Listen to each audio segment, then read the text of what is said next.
Assalamualaikum warahmatullahi wabarakatuh.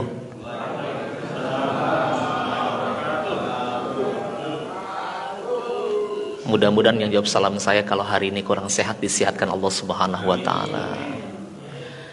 Yang merasa galau gundah gelisah mudah-mudahan hati ditenteramkan Allah Subhanahu wa taala.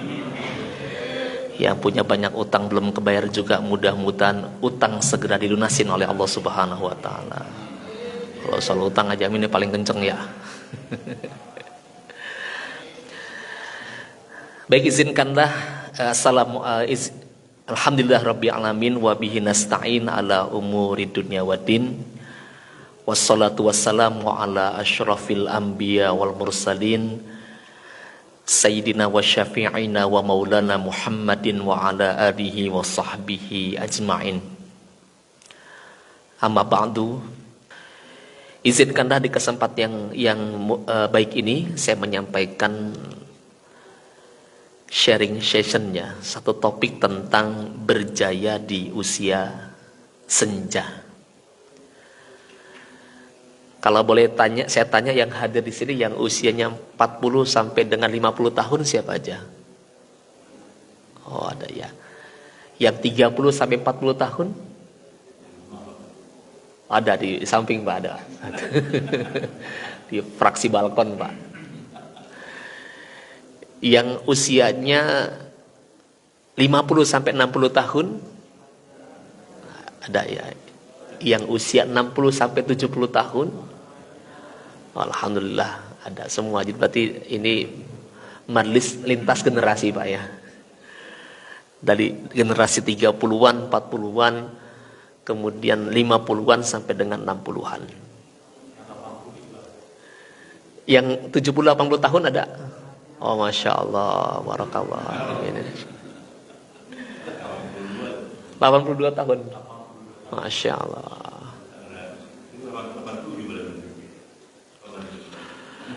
Saya punya orang tua saya 76 tahun. Sebagaimana ayat yang saya baca tadi,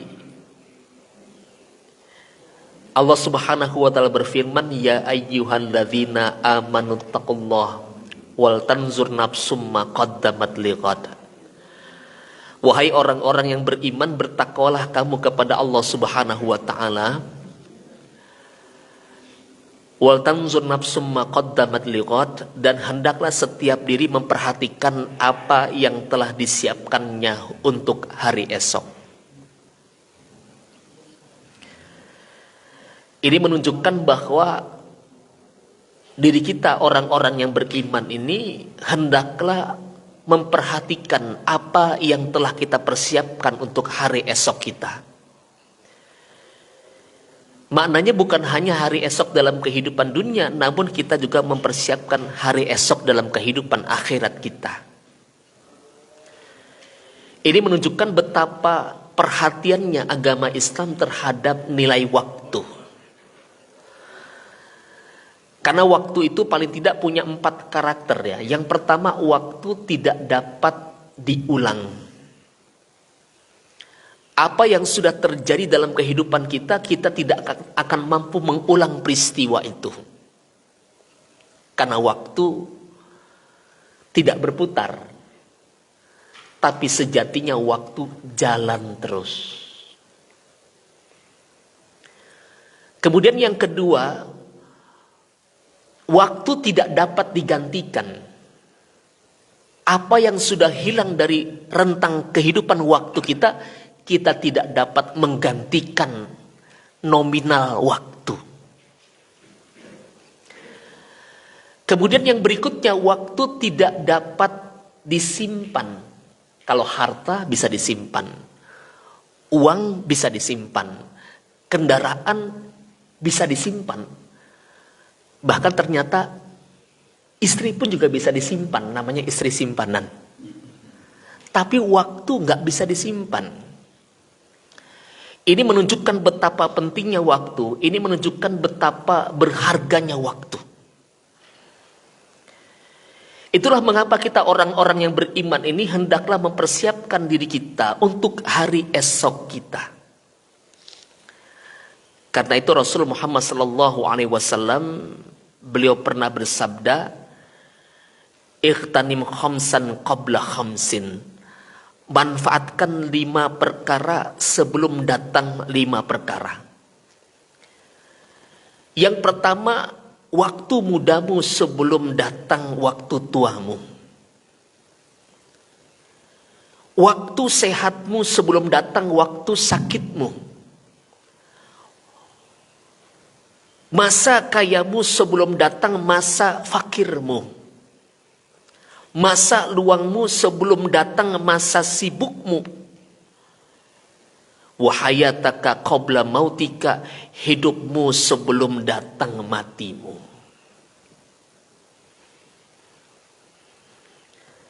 Kenapa kita mesti memanfaatkan 5 perkara ini sebelum datang 5 perkara berikutnya? Karena umumnya dalam satu riset yang dinyatakan bahwa ada 5 penyesalan yang umumnya terjadi atau dialami seseorang ketika memasuki usia senjanya, ketika memasuki masa tuanya.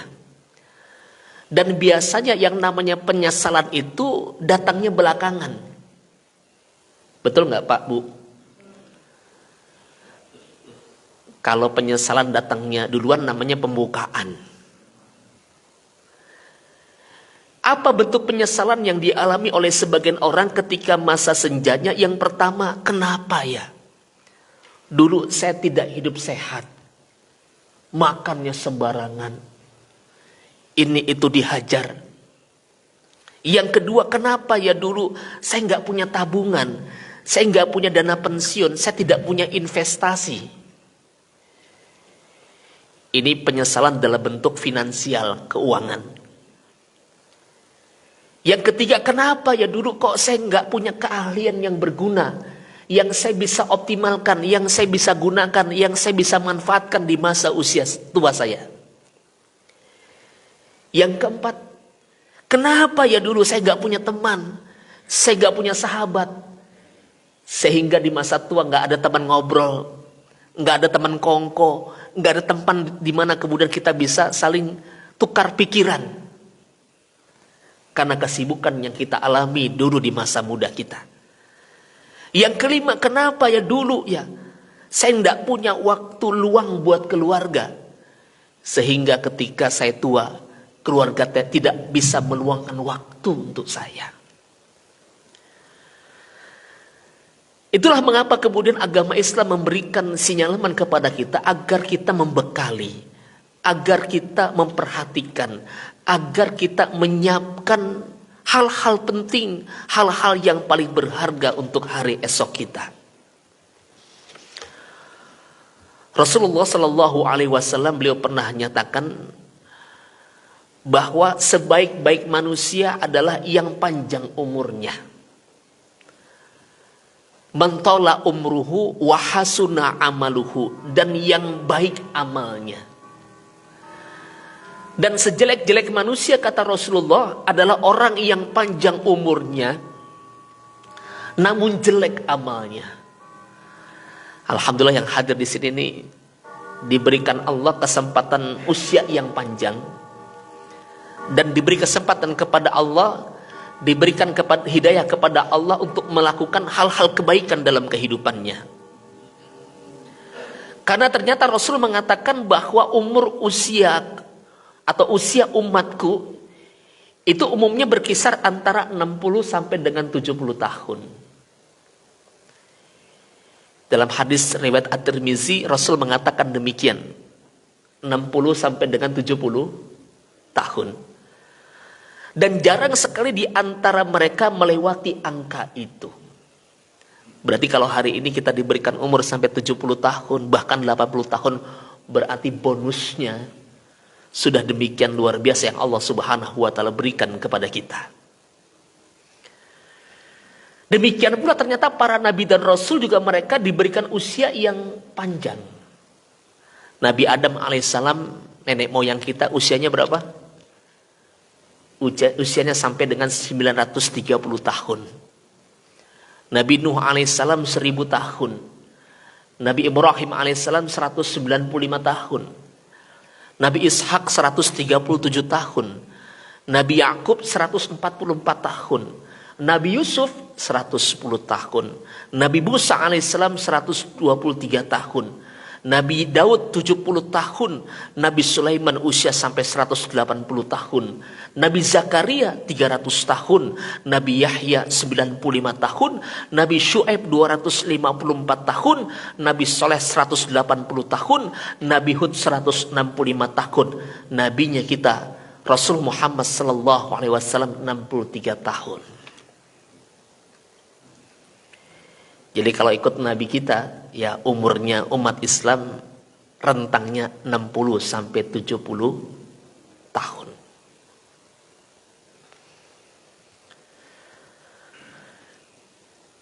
Nah, ketika seseorang memasuki umur 40 tahun, Allah memberikan wasiat kepada kita. Allah memberikan pesan yang begitu kuat kepada kita dalam satu doa. Dalam surah Al-Ahqaf ayat yang ke-15. Saya yakin pasti Bapak Ibu sudah hafal doanya nih. Jadi kalau umur kita udah 40 tahun up ya, maka doa ini kudu sering-sering kita baca. Sebagai ingatan, sebagai wasiat yang kuat, yang mendalam, yang Allah pesankan kepada kita. Saya baca, nanti Bapak Ibu ikutin ya. Setuju nggak? Atau sebaliknya Bapak Ibu yang baca, saya ikutin. Doanya begini. Rabbi auzi'ni an ashkura ni'mataka allati an'amta alayya wa ala walidayya wa an a'mala salihan tardah wa aslih li fi dhurriyyati inni tubtu ilaika wa inni minal muslimin. Udah hafal? Ini kalau anak-anak TPA ini biasanya di sekolah diminta dihafal. Rabbi auzi'ni an ashkura ni'mataka allati an'amta alayya.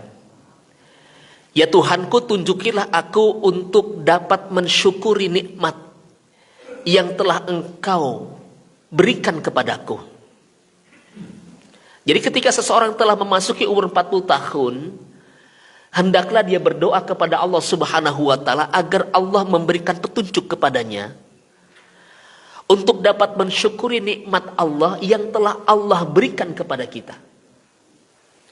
Karena biasanya kalau orang umurnya sudah 40 tahun ya kalau di organisasi, di corporate levelnya sudah level manager lah. Seseorang telah mencapai tapak suksesnya ketika umur 40 tahun.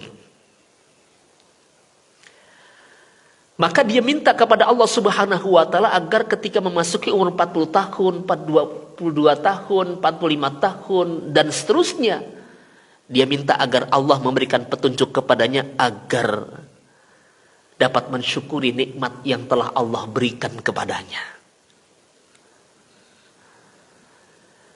Wa ala walidayya, dan kepada ibu bapaknya, kepada ibu bapakku.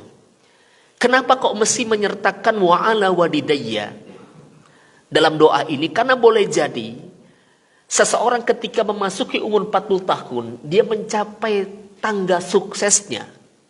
Entah itu sukses harta kah, entah itu sukses tahta jabatan kah, entah itu sukses kata, sukses ilmu kah. Boleh jadi sukses yang dia raih saat itu 30-40%-nya disebabkan karena ikhtiar dirinya, karena upaya terbaiknya, karena intelektualitasnya. Namun boleh jadi seseorang bisa mencapai tangga sukses dalam kehidupan ketika memasuki umur 40 tahun, 60%-nya disebabkan karena ikhtiar kedua orang tuanya yang mendidiknya, yang membesarkannya, yang menafkahkannya, yang mendoakan anaknya dengan doa-doa terbaiknya, sehingga kemudian Allah menunjukkan jalan sukses terhadap si anak tadi.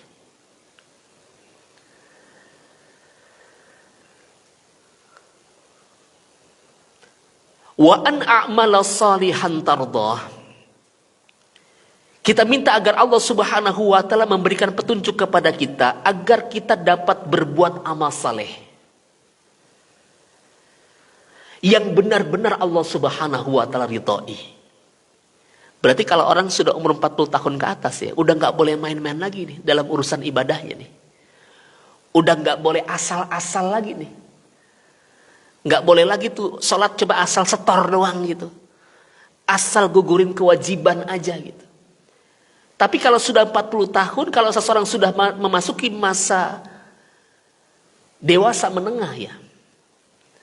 Menjelang masa dewasa akhirnya, dia pastikan bahwa amal yang dia lakukan, amal saleh yang dia kerjakan, apapun bentuknya, pastikan bahwa amal ini adalah amal yang benar-benar mendapatkan ridhonya Allah Subhanahu wa ta'ala. Jadi kalau umur sebelum 40 tahun sholatnya asal-asalan gitu ya. Wudunya asal-asalan. Ibadahnya asal-asalan. Menghadap Allahnya asal-asalan. Kalau sudah 40 tahun udah gak boleh asal-asalan lagi. Wa aslih li fi dzurriyyati. Ya Allah berilah kebaikan kepadaku dengan memberi kebaikan kepada anak dan cucuku. Maka ketika seseorang telah berusia 40 tahun, hendaklah dia minta kepada Allah agar Allah memberikan kebaikan kepadanya dan dia mengalirkan kebaikan itu kepada anak dan cucunya. Jangan sampai umur sudah 40 tahun ke atas, masih aja bertengkar sama orang tua. Masih aja orang tua bertengkar sama anak. Masih aja kakek bertengkar sama cucunya. Wa aslih li fi dzurriyyati. Inni tubtu ilaika wa inni minal muslimin. Sesungguhnya aku bertobat kepada engkau dan sesungguhnya aku termasuk orang-orang yang berserah diri. Maka dalam doa ini ada semacam statement, ada semacam deklarasi. Apa deklarasinya? Deklarasi pertobatan.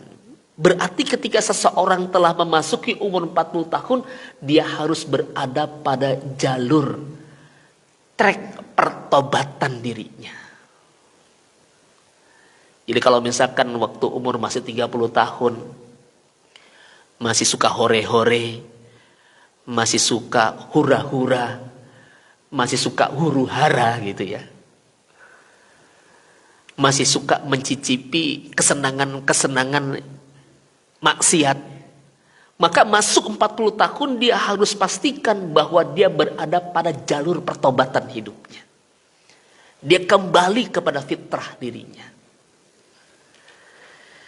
Kenapa demikian? Karena yang menentukan kebaikan seseorang di mata Allah itu bukan ditentukan di awal hidup seseorang, bukan pula di tengah-tengahnya, tapi yang menentukan kebaikan seseorang di hadapan Rabbnya ditentukan di akhirnya, di ujungnya.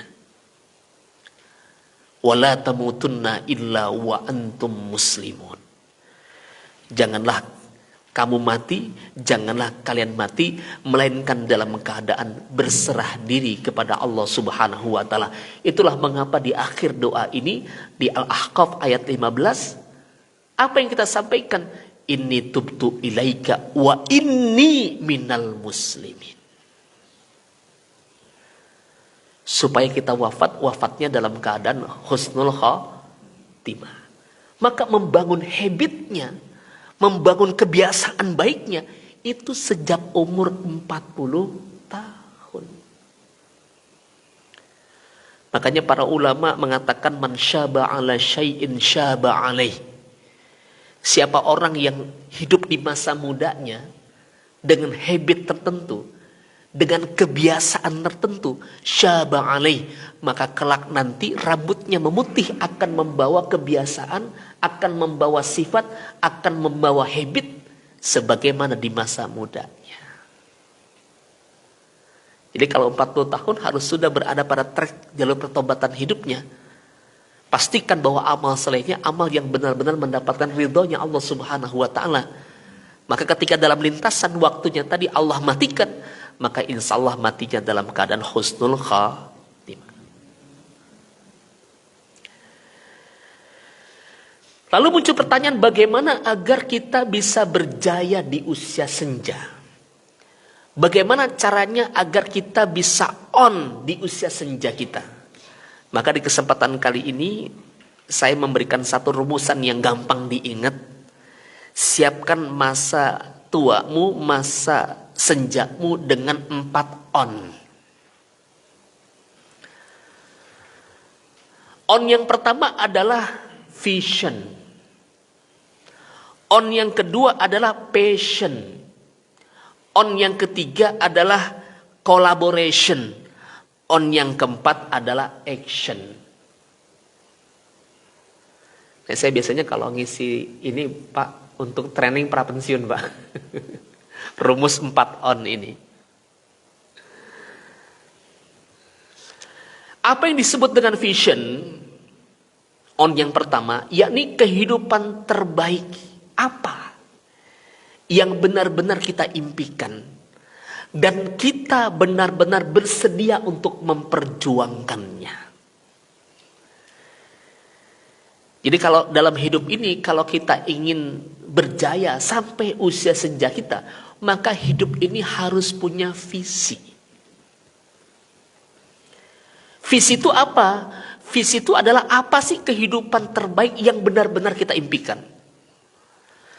Dan kita benar-benar bersedia untuk memperjuangkannya. Karena kalau seseorang itu hidup tidak punya visi, maka 2 kemungkinan. Yang pertama, dia akan kemana-mana. Atau yang kedua, dia nggak kemana-mana. Karena tidak ada visi, karena tidak ada pencapaian yang benar-benar dia impikan, yang benar-benar ingin dia raih. Lalu apa pertanyaan tentang visi dalam kehidupan seseorang di masa senjanya? Pertanyaan yang pertama adalah, sebenarnya nih kita lahir ke dunia buat apa? Kita lahir di dunia ini membawa perubahan apa? Apa ibadah spesial yang bisa kita banggakan kelak di hadapan Allah Subhanahu wa Ta'ala yang Maha Kuasa nanti di hari akhir? Jadi kalau kita merumuskan visi secara sederhana, saya terlahir untuk apa? Supaya apa? Jadi kita terlahir ke dunia ini buat apa? Membawa perubahan apa?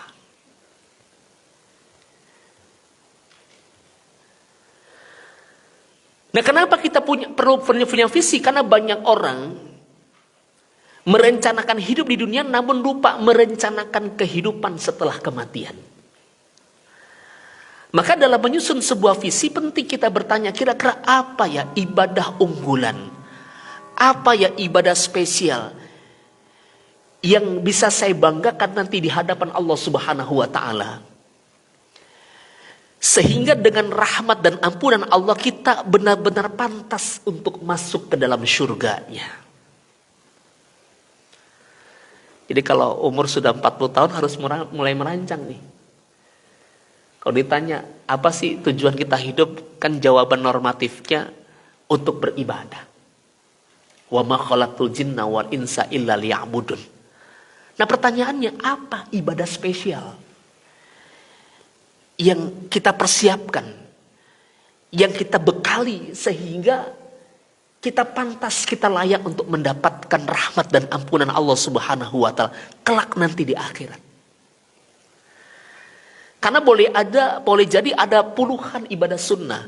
Karena boleh jadi ada sekian banyak ibadah wajib yang kita lakukan. Nah pertanyaannya, mana kira-kira ibadah spesial yang kelak akan kita sodorkan, yang kelak kita akan banggakan, yang kelak kita akan hadirkan di hadapan Allah Subhanahu wa Ta'ala di hari akhirat.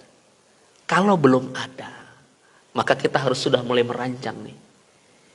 Kira-kira apa nih ibadah spesial yang bisa kita banggakan kelak nanti di hadapan Allah Subhanahu wa Ta'ala di hari akhir nanti.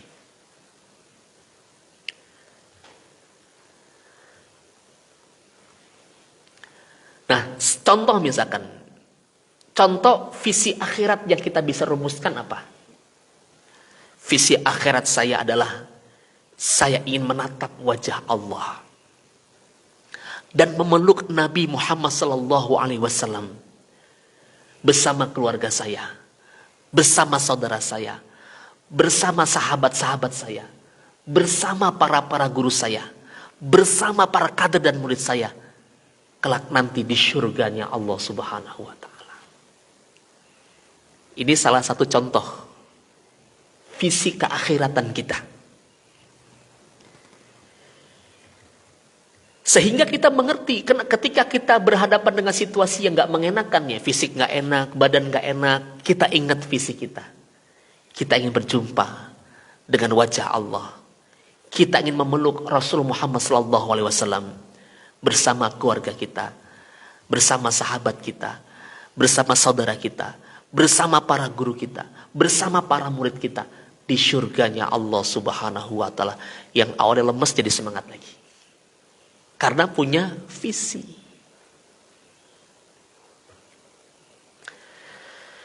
Kemudian yang kedua disebut passionnya. Passion itu apa? Passion itu sesuatu yang kita lakukan dengan penuh cinta. Dan kita komitmen menguasainya hingga menjadi ahli di bidang itu. Itu disebut dengan passion. Jangan sampai nanti ketika kita tua kita merasa, apa ya keahlian yang berguna yang saya bisa bagikan, yang saya bisa kontribusikan di usia senja kita, karena kita tidak pernah merumuskan apa yang menjadi passion kita. Yang dengan passion itu kita enjoy, yang dengan passion itu kita bersedia berinvestasi, yang dengan passion itu menjadikan kita ahli di bidang yang kita cintai. Sehingga di masa tua kita masih bisa membagi pengalaman kita. Kita masih bisa membagi keahlian kita. Kita masih bisa membagi keterampilan kita. Sehingga di masa senja kita tetap meaningful, tetap berarti, bermakna. Jadi on yang kedua, passion. Nah kalau seseorang itu punya passion, biasanya keahliannya akan melegenda. Kalau saya sebut misalkan Raja Dangdut. Siapa Pak, Bu? Rhoma Irama. Dari kapan Raja Dangdut? Mungkin sampai matinya pun orang masih kenal dia Raja Dangdut. Dia punya satu keahlian yang dia benar-benar mencintai keahliannya tadi. Kalau saya sebut Bob Sadino. Ingat siapa? Pengusaha. Dia benar-benar punya passion yang besar di bidang entrepreneurship. Sehingga sampai matinya pun kita masih ingat dia. Seorang pengusaha Bob Sadino. Berarti dia telah memiliki passion di bidang entrepreneurship. Yang dimana dia ahli dan dia mencintai profesinya tadi. Sehingga walaupun Bob Sadino sudah tua waktu itu sebelum dia wafat pun juga masih membagi pengetahuan, masih membagi pengalaman kepada anak-anak muda yang sedang bergelut dan bergulat di dunia bisnis. Passion. Kemudian yang berikutnya adalah on yang ketiga, collaboration. Apa itu collaboration? Yakni ketika dua orang atau lebih berkumpul menggabungkan pemahamannya, menggabungkan keterampilannya, menggabungkan sumber dayanya untuk mencapai hasil yang lebih berlimpah, hasil yang lebih lengkap daripada ketika dia capai dengan cara sendirian. Itu collaboration. Nah, bagaimana kita membangun hidup ini bisa berkolaborasi? Yang pertama kita harus punya sahabat. Sahabat dunia akhirat. Nah pertanyaan kira-kira Bapak Ibu punya gak sahabat? Jadi bukan cuma sahabat dunia aja. Karena bisa jadi ada sahabat dunia tapi di akhirat bertengkar begitu. Tapi sahabat dunia akhirat. Yang di dunia bisa saling melengkapi, bisa saling support, bisa saling menasehati. Punya gak kira-kira kita sahabat dunia akhirat? Di luar pasangan, di luar anak, di luar hubungan persaudaraan. Sehingga ketika kemudian kita memasuki masa senja, kita masih bisa kongko-kongko, masih bisa ngobrol-ngobrol, masih bisa mencari hiburan, masih bisa rekreasi dengan sahabat kita. Kemudian yang kedua, punya nggak mentor? Kita punya guru nggak? Yang kita mengakadkan dengan guru kita bahwa kita adalah muridnya dan dia bersedia menjadi guru kita. Punya nggak kita guru? Punya nggak kita mentor? Yang membimbing kita secara pribadi agar kita berada pada track yang benar dalam kehidupan kita. Yang ketiga, collaboration itu maknanya aktif enggak kita di komunitas 3If.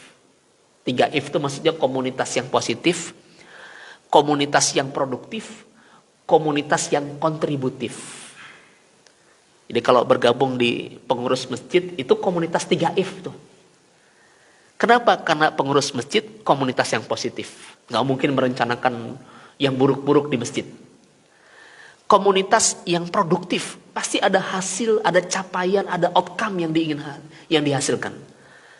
Komunitas yang kontributif. Pasti komunitas ini ada kebermanfaatannya bagi banyak orang.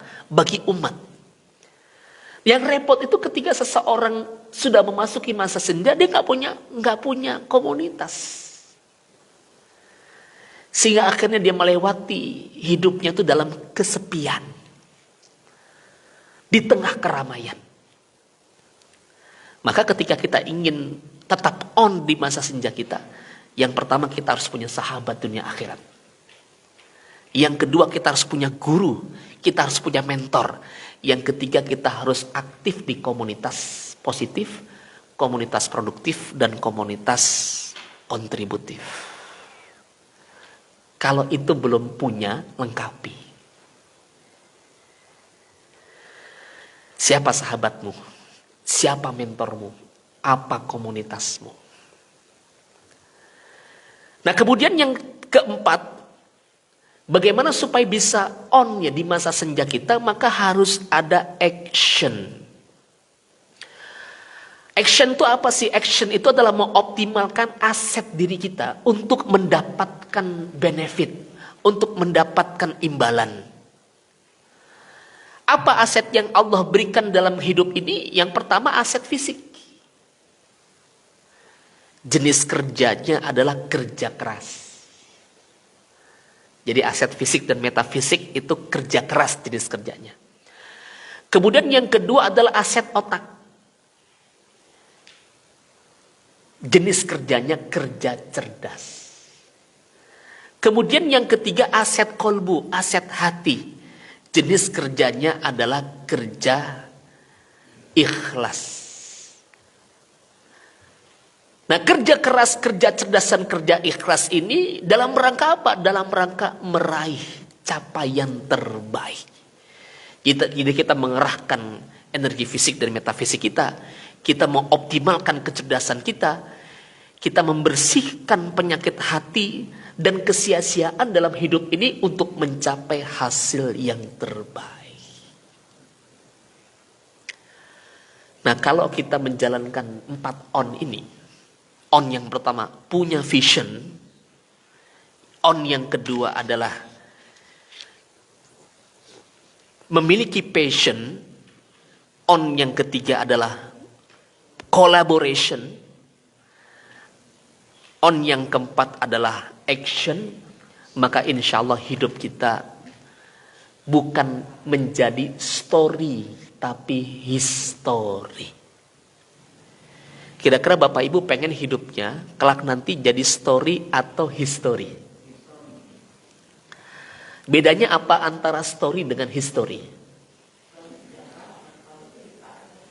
Ya, kalau story itu, kalau seorang sudah meninggal dunia itu, yang terpampang cuma namanya, tanggal lahirnya, tanggal wafatnya. Itu story namanya. Tapi kalau seorang kemudian dia meninggal dunia, meninggalkan karyanya apa? Apa kebaikan-kebaikan sosial yang ditinggalkan? Apa manfaat-manfaat sosial yang pernah ditorehkan? Sehingga dia dikenang, sehingga dia menyejarah maka hidupnya telah menjadi histori. Nah pertanyaannya, kira-kira hidup kita pengen jadi story atau history? Kalau ingin menjadi history, maka harus punya 4 on tadi. Barulah kemudian hidup kita menjadi history. Nah yang menarik ternyata, pencapaian seseorang di masa lalu gampang dilupain. Betul nggak Pak? Coba kalau saya tanya nih, siapa juara Piala Thomas 3 periode terakhir? Siapa juara Olimpiade olahraga internasional dalam 3 periode terakhir? Siapa nama lulusan terbaik angkatan kita waktu kuliah? Siapa nama artis penyanyi Indonesia dengan penjualan album terlaris dalam 3 tahun terakhir? Siapa 5 nama orang terkaya di dunia? Kata nggak penting banget ingat mereka gitu. Tetapi kalau saya balik tanyanya nih ke Bapak Ibu sekalian, sebutin nih 3 nama teman sekelas kita yang paling baik waktu SMA. Ingat gak namanya? Siapa nama orang yang paling sering memberimu nasihat ketika galau? Tahu nggak orangnya? Siapa temanmu yang paling ngertiin perasaan kamu? Bisa sebut namanya nggak? Siapa orang yang paling sayang terhadapmu? Ingat nggak? Bisa sebut namanya nggak? Bisa. Ternyata orang-orang yang kita ingat itu bukanlah orang-orang yang terpintar, bukan orang-orang yang terkaya, bukan orang-orang yang terhebat, tapi justru orang yang paling kita ingat adalah orang yang sayang, orang yang peduli terhadap kita.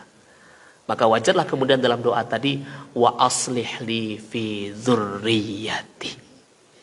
Kita minta agar Allah memberikan kebaikan kepada kita, dan kita bisa mengalirkan kebaikan, kasih sayang yang Allah berikan kepada kita, kepada anak dan cucu kita, sehingga sekalipun kita tidak menjadi orang terkenal gitu, orang yang hebat, yang tercatat biografi hidup kita dalam buku-buku sejarah, minimal kita menjadi sejarah atas 4 orang terdekat dalam kehidupan kita. Pasangan hidup kita, anak-anak kita, sahabat kita, dan kolega kerja kita. Ketika kita meninggal dunia nih, dipanggil 4 orang yang terdekat dengan kita nih. Sahabat kita, orang tua kita, kalau kita punya mentor kita, kalau kita punya pasangan kita, lalu kemudian teman sekerja dengan kita, lalu diminta untuk memberikan kesaksian tentang kehidupan masa lalu kita. Kira-kira apa nih kata-kata yang ingin keluar ya dari lisan mereka? Yang kata-kata itu merupakan kata-kata yang paling tulus, ya, kata-kata yang paling jujur. Dan kita tidak diizinkan untuk melakukan interupsi atau klarifikasi terhadap statement mereka. Maka kata-kata apa yang ingin itu keluar dari pasangan hidup kita? Kata-kata apa yang itu ingin itu keluar dari anak kita? Kata-kata apa yang tulus itu keluar dari sahabat kita, yang menceritakan, menggambarkan bagaimana sosok kita di masa kita hidup? Kata-kata apa yang itu ingin itu keluar ya dari anak kita? Maka itulah sejatinya yang menggambarkan action kita semasa kita hidup. Kalaupun kita tidak menjadi history bagi dunia ini, paling tidak hidup kita menjadi histori atas 4 orang yang terdekat dalam kehidupan kita. Demikian, wassalamualaikum warahmatullahi wabarakatuh.